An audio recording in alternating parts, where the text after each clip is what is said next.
2 generations ago, the State of Israel was the strongest organizing force for Jewish life in North America. And within 2 generations, for all sorts of reasons that we could come up with a lot of hypotheses, today the State of Israel is the single biggest disorganizing force in the American Jewish community. The technical scientific language would be, whereas the State of Israel was once centripetal for the Jewish people, a force that brought everything in, philanthropy, money, advocacy, lobbying, tourism, etc. Right now, the State of Israel is the strongest centrifugal force in Jewish life. And almost the most conflict that exists in Jewish life today, if there's a particular issue that Jews fight about more than anything else, it's the State of Israel. There's a lot of hypotheses and arguments of where this comes from. And the more you investigate these hypotheses, you realize that they are ideologies masking themselves as hypotheses.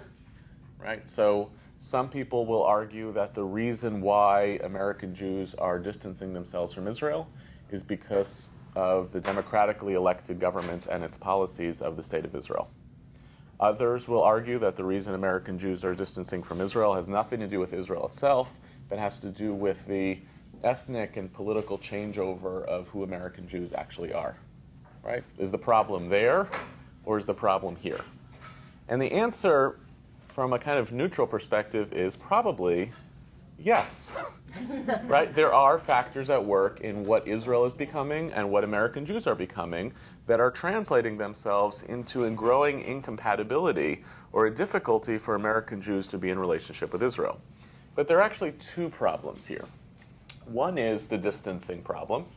Is Israel as important as it once was a generation ago, or 2 generations ago?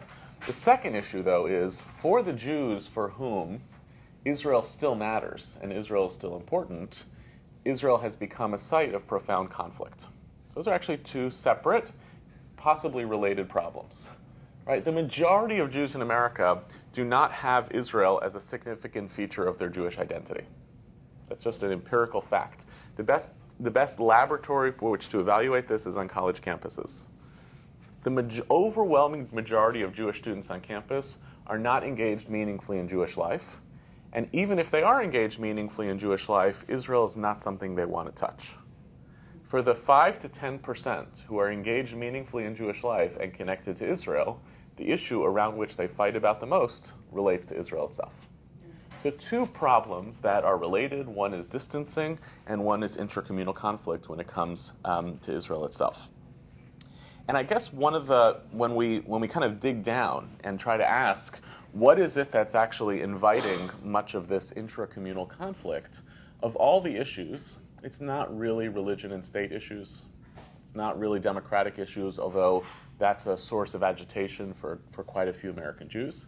The issue of all of these issues that animates the most intra-communal agitation around which people fight the most is, of course, the Israeli-Palestinian conflict, and a perpetually intractable conflict, a conflict for which every time we've come closer to seeing that there's a possibility of it ending, it seems further and further away from resolution, in which there's a kind of constant and chronic undercurrent of consequences for Israelis and Palestinians as a result of this conflict.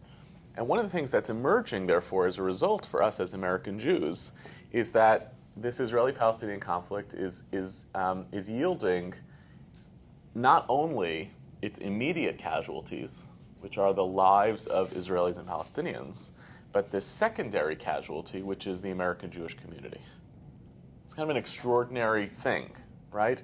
That a conflict over there has translated itself to having proxy actors 7,000 miles away who are fighting with each other because of the way that they believe or they identify with the politics over there.